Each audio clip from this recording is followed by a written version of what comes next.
Prime voice news में आपका स्वागत है। देखिए आज की बड़ी खबर। जब सरकार की नीति स्पष्ट हो, नियत साफ हो, अपराध और अपराधियों के प्रति जीरो टॉलरेंस की नीति के तहत कार्य करने की दृढ़ इच्छा शक्ति हो, तो परिणाम विकास के ऐसे ही आते हैं जैसे आज एटा में हम सबको देखने को मिल रहा है। याद करिए, आज से 8 वर्ष 9 वर्ष पहले एटा की क्या स्थिति थी। ये वही एटा है जहां पर माफिया और अपराधियों का बोलबाला था। गरीबों की जमीनों पर दुर्दांत माफिया सत्ता के संरक्षण में काबिज हो जाते थे।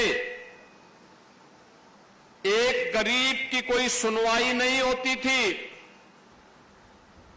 जब उसकी स्वयं की संपत्ति सुरक्षित नहीं है तो वह सरकार उसके लिए, विकास के लिए, उसके कल्याण के लिए कोई अन्य कार्य क्या करेगी। और यही होता था यहां पे। लेकिन अब एटा की पहचान न केवल इस प्रकार के बेहतरीन कानून व्यवस्था के माध्यम से, जहां अपराध और अपराधियों के प्रति जीरो टॉलरेंस की नीति के तहत कार्य करने की दृढ़ इच्छा शक्ति है, वहीं इसके परिणाम भी हम सबके सामने हैं।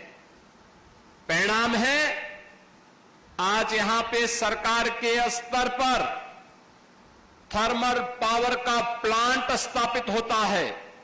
यही बगल में जवाहरपुर का यह प्लांट इस बात की घोषणा कर रहा है, जिससे लगभग 1,500 मेगावाट का विद्युत उत्पादन हो रहा है।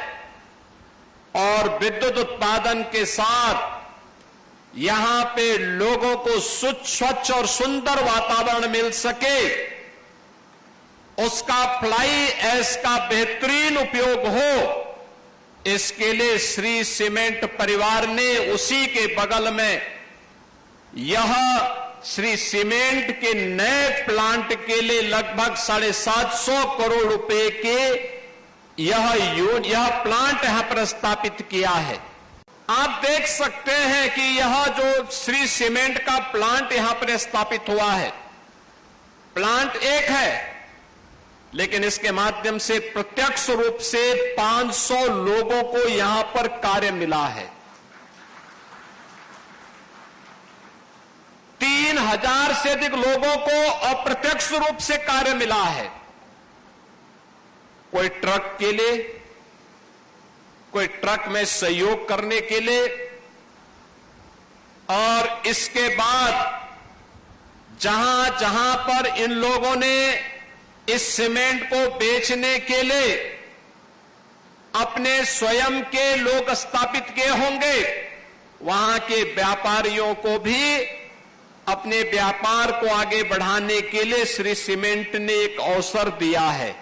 ऐसे सैकड़ों लोगों के लिए नए रोजगार के अवसर उपलब्ध करवाने की आवश्यकता, और यही है विकसित भारत की आधारशिला, यही है आत्मनिर्भर भारत की आधारशिला।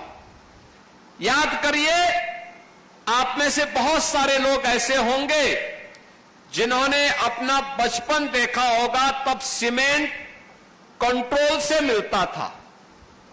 यानी अगर आपकी पहुंच है तो एक बोरा सीमेंट किसी प्रकार से मिल पाती थी। ये कांग्रेस के समय की बात है।